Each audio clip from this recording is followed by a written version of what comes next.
I've done some videos now on heterosexual women being called biphobic if they don't want to date men who are bisexual.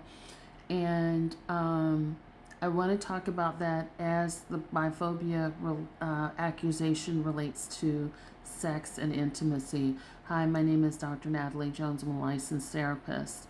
This commenter says the only way to not be biphobic is to sleep with bi men is crazy work. Notice that sexual access is the only thing that counts. Advocacy, voting, mutual aid doesn't count in their view or their consideration before you are being called biphobic. Other things that I would add to that is, counseling, mentorship, friendship, even, and, just being there in a platonic way and having relationships with men who are bisexual in a way that doesn't involve sex, intimacy, or even the trickery or deceit that's being mentioned in some of the comments that I've had on prior posts.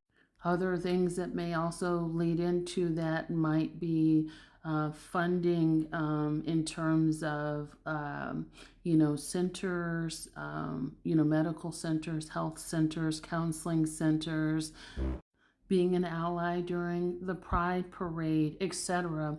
There are so many ways in which you can show up that doesn't necessarily involve access to a woman's body, but all of those through this discourse on your beliefs in not dating a bisexual man are rooted in homophobia.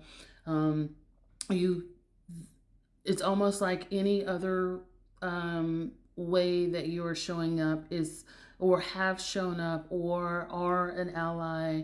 Those things are automatically discounted, dismissed, or not even really asked about in this conversation that's happening online. And just sort of exploring with women, how are you showing up with the community? It's like, no, some of the comments and conversation is pretty alarming in that you either show up this way or you're this. If you don't show up this way, then I get to call you that. Even with what you're saying being said, I think it's still important to know that that is a one directional conversation. It's still talking about, like, or even putting you on the defense, a women on the defense to prove how they're showing up for the other person, as opposed to people respecting what women's needs, wishes, and desires are, or even if they do have a fear or said phobia,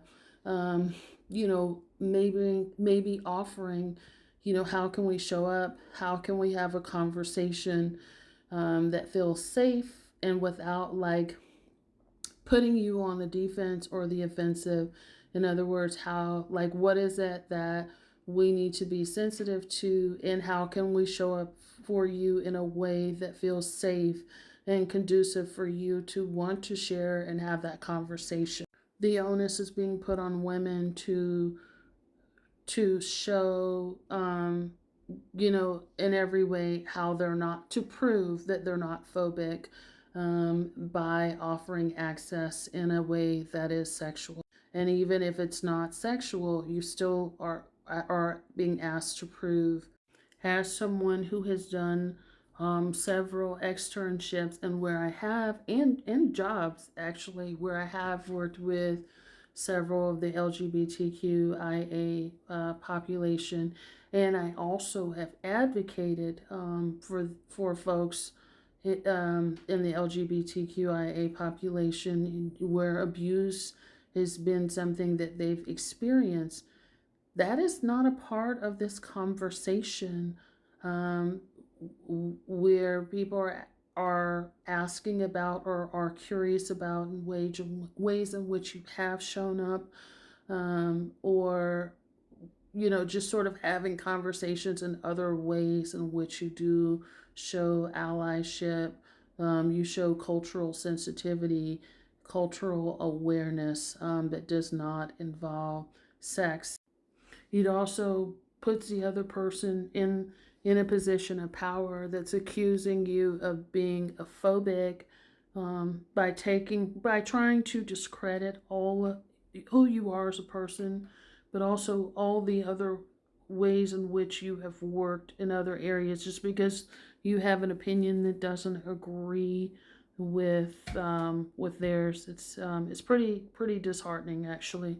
And beyond that, it can also be a potential safety concern, because now it's inviting, it's inviting almost like a cruelty, if you will. And not saying that you're inviting that, but what I'm saying is when you insert that boundary and saying that no, I don't want to, and no, I don't have to talk about it, and I'm not open to that, then comes with that a barrage of cruelty and the dogpiling effect.